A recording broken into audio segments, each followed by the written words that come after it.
Hello viewers, welcome to our page DC Circuit Shikon Lecture 4 Basic of Circuit।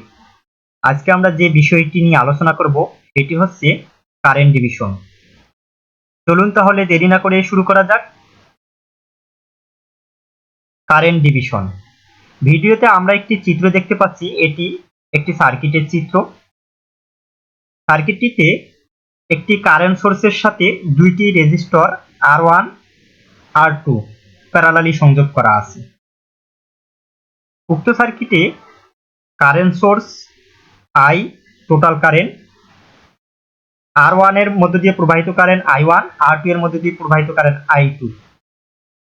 আমরা যদি R1 এর মধ্য দিয়ে প্রবাহিত কারেন্ট I1 বের করতে চাই তাহলে একটি সূত্র মনে রাখতে হবে, I1 equal total current dot opposite branch রেজিস্টরের resistance divided sum of two branch resistance, অর্থাৎ মোট কারেন্ট গুণন অপর ব্রাঞ্চের রেজিস্টরের রেজিস্ট্যান্স ভাগ টোটাল রেজিস্ট্যান্স, সার্কিটের টোটাল রেজিস্ট্যান্স।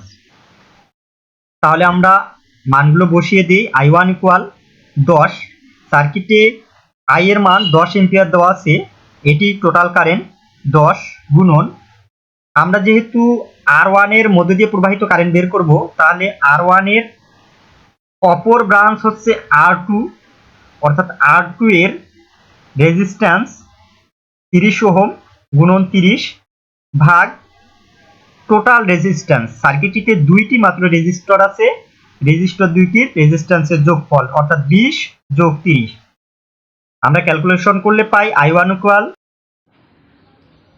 10 গুণন 30 ইকুয়াল 300 ডিভাইডেড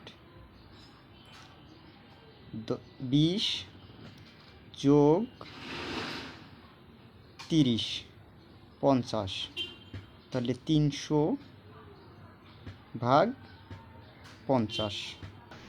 300 ভাগ 50, আমরা 300-কে 50 দ্বারা ভাগ করলে I1 পাবো 6 এম্পিয়ার, অর্থাৎ উক্ত সার্কিটে R1 অর্থাৎ I1 এর মান হবে 6 এম্পিয়ার।